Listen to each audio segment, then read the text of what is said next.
ꯑꯍꯥꯟꯕꯃꯛꯇꯗ ꯃꯇꯝꯒꯤ ꯃꯅꯤꯄꯨꯔꯤ ꯋꯥꯔꯤ ꯆꯦꯅꯦꯜ ꯑꯁꯤꯕꯨ ꯇꯥꯕꯤꯔꯤꯕ ꯈ꯭ꯋꯥꯏ ꯄꯨꯝꯅꯃꯛꯄꯨ ꯇꯔꯥꯝ ꯅꯣꯛꯆꯔꯤ. ꯉꯁꯤꯁꯨ ꯑꯃꯨꯛ ꯄꯨꯗꯨꯅ ꯂꯥꯛꯆꯔꯤ ꯅꯨꯡꯁꯤ ꯄꯔꯃꯤꯁꯟ 15 ꯁꯨꯕ ꯇꯥꯡꯀꯛ. ꯑꯃꯨꯛ ꯃꯌꯥꯝꯒ ꯄꯨꯟꯅ ꯇꯥꯃꯤꯟꯅꯔꯁꯤ. ꯊꯥꯏꯅꯒꯤ ꯋꯥ ꯉꯥꯡꯒꯟꯗꯕꯤ ꯂꯦꯝꯖꯕꯤ ꯃꯇꯧꯗꯨꯃꯗꯤ ꯍꯧꯖꯤꯛꯁꯨ ꯍꯣꯡꯂꯝꯗ꯭ꯔꯤ. ꯑꯗꯨꯕꯨ ꯃꯥꯏꯊꯣꯡꯒꯤ ꯁꯛꯐꯝꯗꯤ ꯑꯍꯣꯡꯕ ꯅꯥꯏꯔꯤ. ꯌꯦꯡꯕ ꯉꯝꯗ꯭ꯔꯤ ꯂꯂꯩꯃꯒꯤ ꯁꯛꯇꯝꯗꯣ.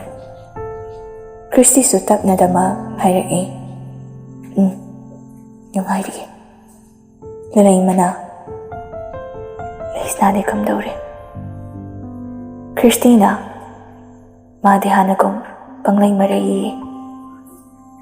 ꯍꯟꯗꯛꯇꯤ ꯂꯂꯩꯃꯁꯨ ꯅꯣꯛꯐꯦꯠ ꯇꯧꯔꯒ ꯌꯥꯔꯤꯛ ꯉꯥꯟꯕꯅ ꯃꯥꯕꯨ ꯂꯨꯅ ꯇꯧꯕꯤꯕ꯭ꯔꯥ? ꯃꯈꯣꯏ ꯑꯅꯤ ꯁꯥꯎꯅꯗꯕ꯭ꯔꯥ?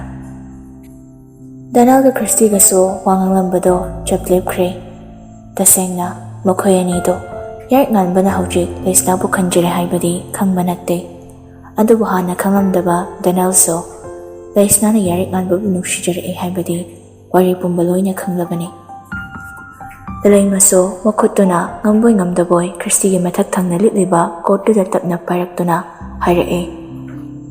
ꯂꯩꯁꯅꯥꯗꯣ ꯑꯩꯒ ꯑꯃꯨꯛꯇꯪꯗꯤ ꯎꯅꯍꯟꯕꯤꯌꯨꯀꯣ. ꯍꯧꯖꯤꯛ ꯅꯠꯇ꯭ꯔꯕꯁꯨ ꯃꯥꯒꯗꯤ ꯑꯩꯒ ꯎꯅꯍꯟꯕꯤꯌꯨꯀꯣ. ꯈ꯭ꯔꯤꯁꯇꯤꯁꯨ ꯍꯣꯏ ꯍꯥꯏꯕꯒꯨꯝ ꯃꯉꯛꯇꯨ ꯅꯝꯃꯛꯏ.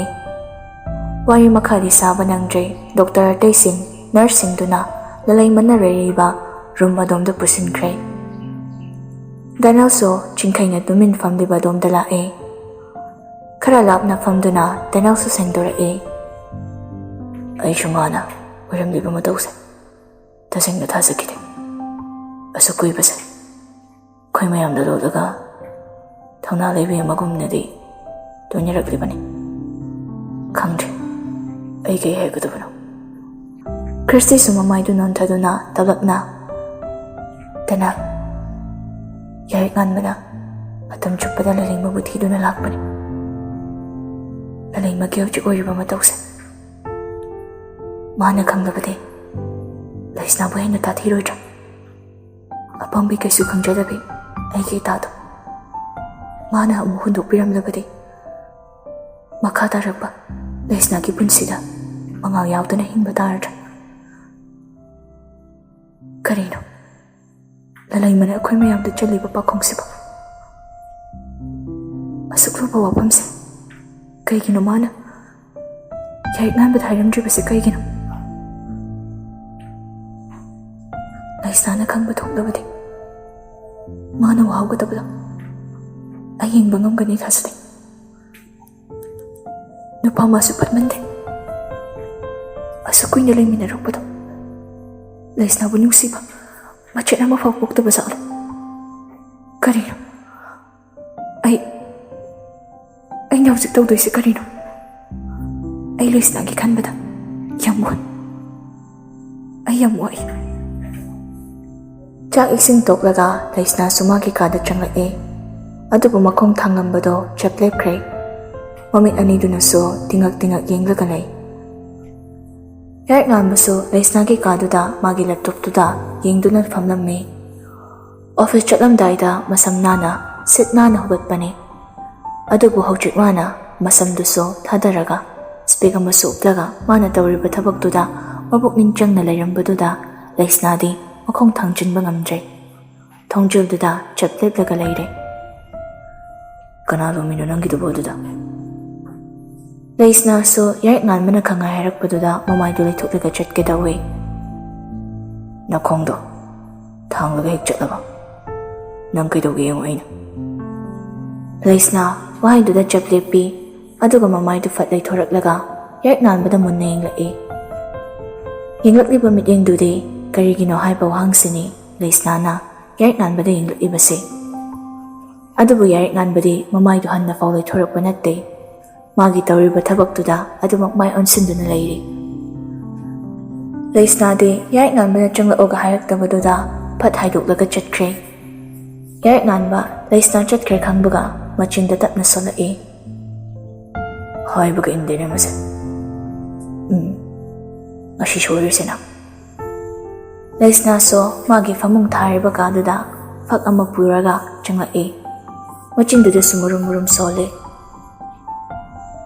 Magi kada kok changlaga tawba kaidogeba. Mi kada ka changladana.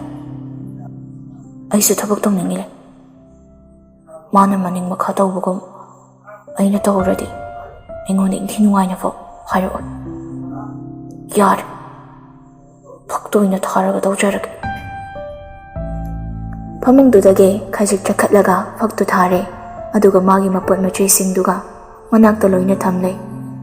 Sketchbook to so hana lauraga dress design khara yekli. Yarak nanbaso Laisnana tawribado tumin leptuna yenglibani. Makhong to so karan challaga thongjil tuda nokmi makut to so follow up tawraga yengli. Laisnaso thawai tana mane yegliba design singdo yengli. Amukso pencil setting tawri. Laisnana thawai yauna tawriba thabaktu yengna Yarak nanbaso makhol thokhanda makhongdu tapna thanglaga Laisnagi manakta git phamtharae. Laisnadi Yarak nanbana manakna na phamlakpa yinglakpa khuding masadum hil sudabani. Hawjik su phamjilakpasida khangprek khanglibani masadu so khachik handoklibani. Nupa masu wadi ngangda amuk changsilae. Adubu Laisnaso amuk handokjay. Laisnana handoklikai nupa masu changsilay. Nakandagut nai tharibadu ubana Yarak nanbaso Laisnabu pokpatari haina Laisnagi makhwangduda tapairaga manakta changsilay.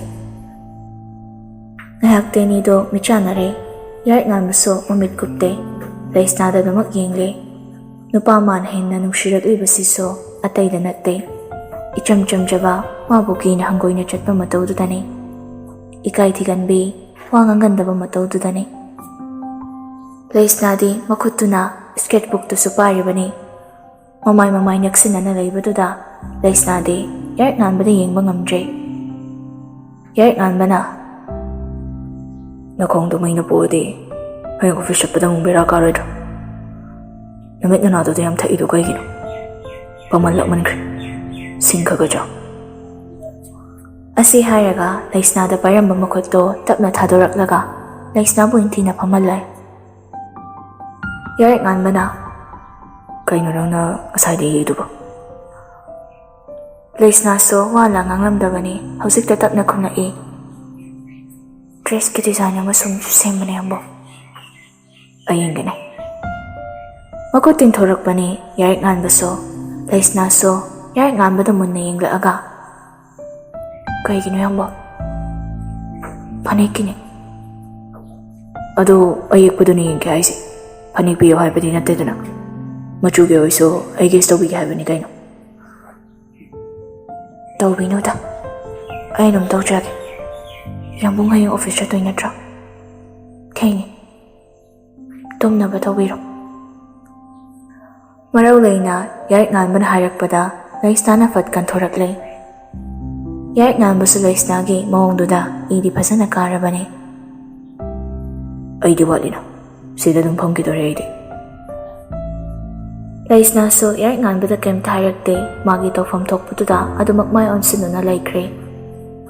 Hanna fo on thoraktabaduda nupasidi prok hek chakpa haido oire. Mabukningdu su sonjay pendana. Atopadana momon noglaga wariga sadana. Aduga ingondana yingfong yingdaba. Aduga mukso atopadana haraw may ko onsinadana. Ingondana hanna fong yingdi. Laisnaso taseng nama Yarak nanbada yenglaktre. Magi tawfong thokpududa adumak tawraga laikre. Panagoy na sufamduna Yarak nanbaso Laisnabu yengduna layre.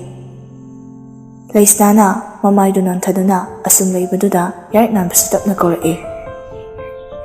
Oy, tabra. Laisnaso kumlakte. Yarak nanbaso famlibado kajuktan silaktuna Laisnabu amukhan na korakpani. Laisna. Kangawdre Laisnaso mangonda nga tharae.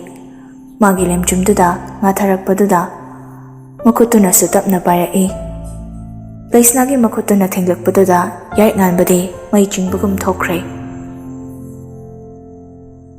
Ngasi, Yarik Nanbagi punsigi ahanba oina Laisnana magi makuta solakpa thenglakpaduda nupa maso ngahakti mihuldu kanna chonge wa ngangba faw ngamdre. Laisnana nga thaduna leibaduda masu mamaido haifei leithoraklaga yinglai.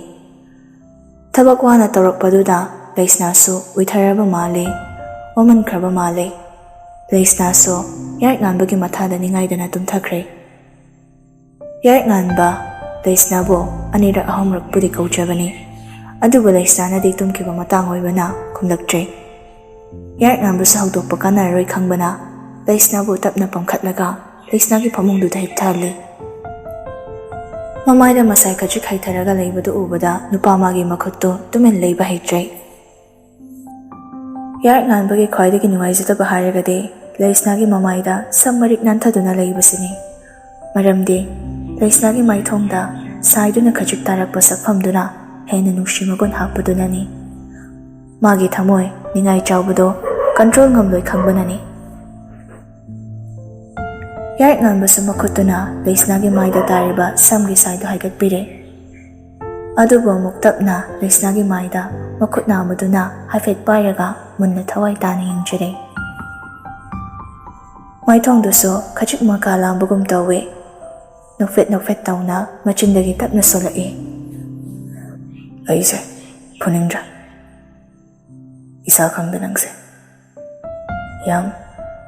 mayam ama nungshirure kaigino sibo kaigino thamoy huranbe tawngambe thawai lakpi nangse asok yamna nungshire isibo kaigino nang matam khajikti ngaibiyako aina nafamda aigi nungshi permission soiduna pini matamdu faw nangayuko aibu ngairamuko. Asi hairaga Laisnagi maraibakta machinduna nungsina pamu na thenglai. Nokfet inglaga amuk phajupta supiramlaga Yarik Nanbasu thokre. Mathangi numitni Korang magi mangalduna Laisnana hipliba kaduda sintungna mangalduna yerakpana tumlamba Laisnaso mamit singraklay. Makhutuna mamittu noiraga pangthorakpada kanagumba ama manakna nachaksilakpado mamisami oina oi. Laisna mamittu noina amuk munna yenglakpada masado khangprekpu khangi. Yarik Nanbana washrooomdagi masado sengdoklaga tawel achoba ama setlaga makok achotpaduna amuk teithok manakna lakpaduda Laisnagi khangprek khangmulni. Yarik Nanbasu magi haunabi machinna machinglaga nokpidu tawraga Laisnagi manakta kitfam thai. Laisnasu matin kut yotlaga famlibado khajik tung halle. Yarik Nanbasu nanghaude Laisnagi makhwangdo tapairaga manakta khangching sallai. Aduga munna yenglai. Laisnadi merman ama ita tadre ayuk hek yahaurakpaga irang hana tarakpasida. Laisna machin maya sengdabana makhutuna phat machindu melaga kaidaurage ambo. Yarik Nanbasu Laisnagi matawduda henjilai mamaidu nakna changsilaklaga ngarang nangna hingonda kaidauba. Waiduda Laisnadi ngakpana loire ngarangi numituna mana soikiba kaishu tawkidabani. Aduga hojik Yarik Nanbana mana karigumba ma soikibagom harakpasida machin melambado phathadolaga aidi ngarang kaishu wa makha tabaga nanghaude nupaduna hanna thenglai. Laisnagi machinduda phat thenglai. Aduga amuk Laisnada munna yenglai. Laisnasu Yarik Nanbada mamit anidu lakthoklaga nang khangde. Yarik Nanbasu Laisnagi manakta amuk naksalaklaga ayuksida mangthokpirorana khangde gaina. Laisnasu handakti Yarik Nanbabu khangin inthorai. Aduga ai chinsingdri amuk tabak chatawba natro. Aduga kai wa makha haibadi ngamjade Laisnado Mamay mamitusu ngangsilai. Ikai thibi mataudo ubada nupa madi thamoi mai pathadore. Yarik nanbana. Ikushini kaino.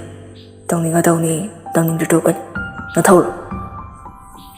Laisna machindu peri yarik nanbada yinglai. Yarik nanbaso laisna ikarani khangmana phamlambadu fukhogotkre. Aduga mangakta yaliba makok taithokpagi taweldo laisna da fatlang silaklaga. Amda fataba loshilo. Masi tabuk yam egiso. Horin office taso lobo laktoribane. Jo, loshilur. Asi khakharam laga isay ngangang na thokre.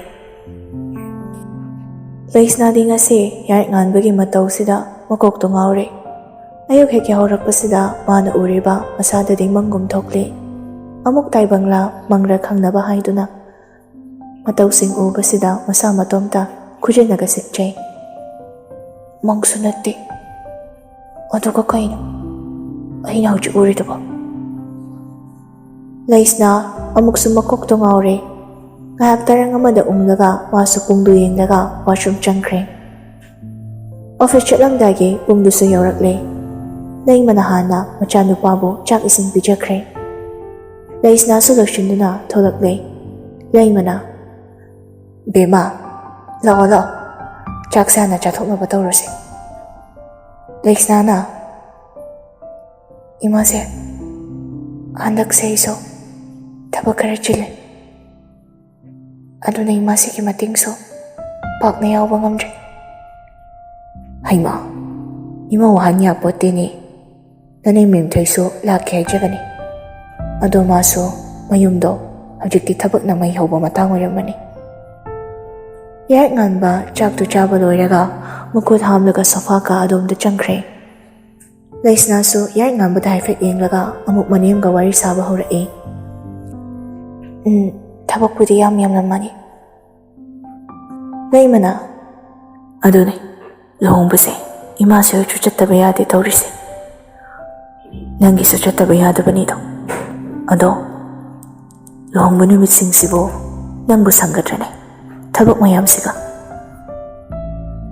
Sang ni masi. Ay nahana na tabak lai ni hay na re.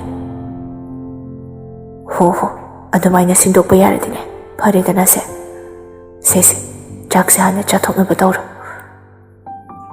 Ama se, masay dagi nanga chatawri niya na pihing nagalay malu. Laisna so haifay no fet tawe aduga chak tutak na chaba ho pre. Asam na office tin badu so yarik ngan bani tin bire. Office sa tabak kahay na lay taba na yarik ngan baso laisna hoy di office matamdo loy bupong maning mukwat lingay dagi sang do na mapanda layre. Numit tasilak pa pung mari makay mukta ba duayda laisna so thoglak lay.